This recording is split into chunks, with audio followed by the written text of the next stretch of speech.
far easier than working with 16 club presidents, I can assure you. I would like to begin today by acknowledging the traditional owners and custodians of the land in which we are gathered today, and I pay my respects to their elders, both past and present. Can I also thank the Minister of Immigration and Citizenship, Senator Chris Evans, and the Parliamentary Secretary for Multicultural Affairs and Settlement Services, Laurie Ferguson, for accepting the Council's invitation to attend today. I also want to welcome distinguished guests, fellow Council members, ladies and gentlemen, and in particular I want to mention someone who hasn't been here for 43 years, a fellow who is the father of one of our Council members, Samina. He is Malik Iqbal Khan. And Malik Iqbal Khan is a fascinating story. He was one of the people involved in the Colombo Plan, an amazing plan that brought people to Australia to educate them to go back to their countries and become our greatest ambassadors and connect and foster relationships with Asia. And it's great to see Malik Iqbal Khan here. Stand up, Malik, that's a great story.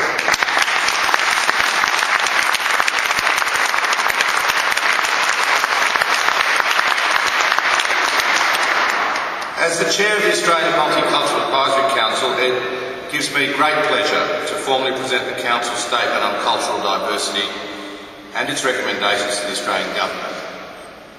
I think I speak for everyone involved with the Council when I say that we've all been on a very enriching journey over the past 18 months as we explored the future of multiculturalism in Australia.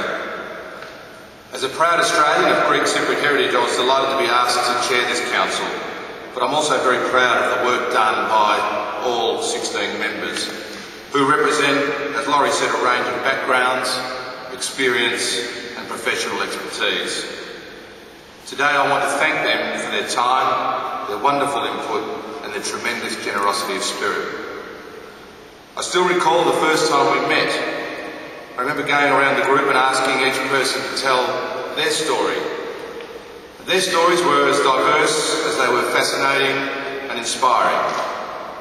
Indeed, I quickly realised that my own childhood growing up in Coburg as the son of migrants was a fairly sheltered one compared to many of those around the table. But it also reminded me that Australia is a land of great opportunity.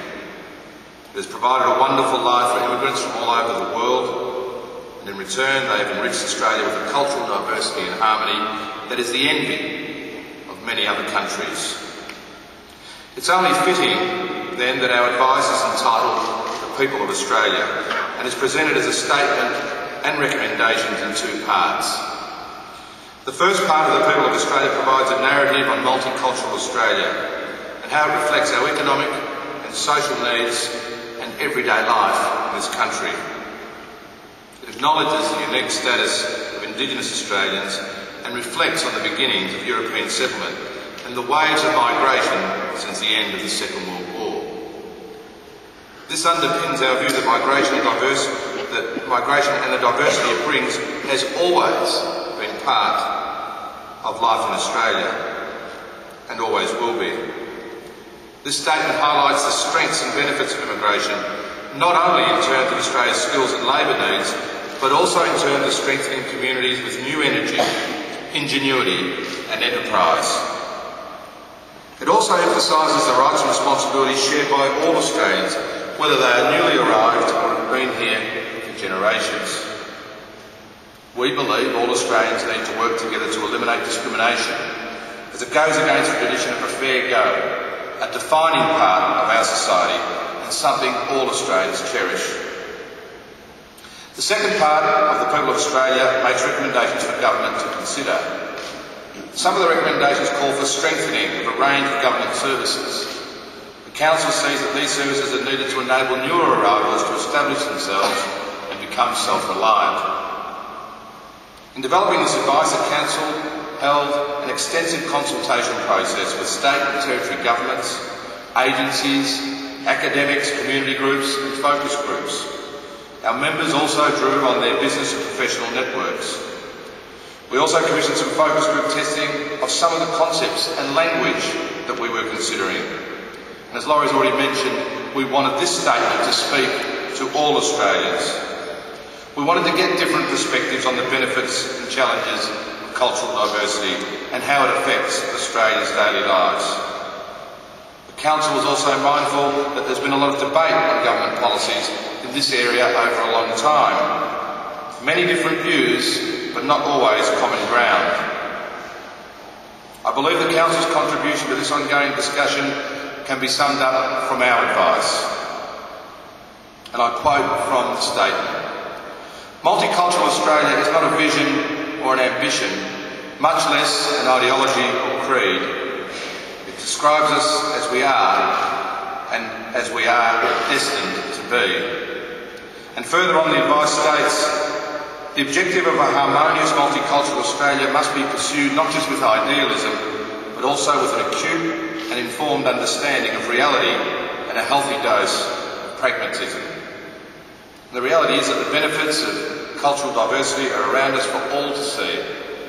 It engages our senses and it expands our horizons. It's also good for the economy. Many immigrants have formed the engine room of small business in this country. Each wave of immigration has brought with it new skills, new ambition and new energy, while blending with the foundations established by previous generations of new arrivals. All bring new experience and new ideas, fertilising and improving the old. All this has made Australia a stronger, more tolerant and more outward-looking nation. We have witnessed it in fields of endeavour such as science, the arts, education, business, medicine, fashion, food, community, architecture, government, sport, in fact, right across the Australian community.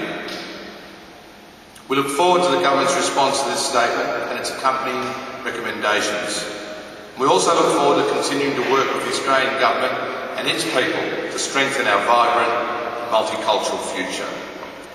Minister, on behalf of the Australian Multicultural Advisory Council, thank you for the opportunity to be involved in this important and exciting initiative.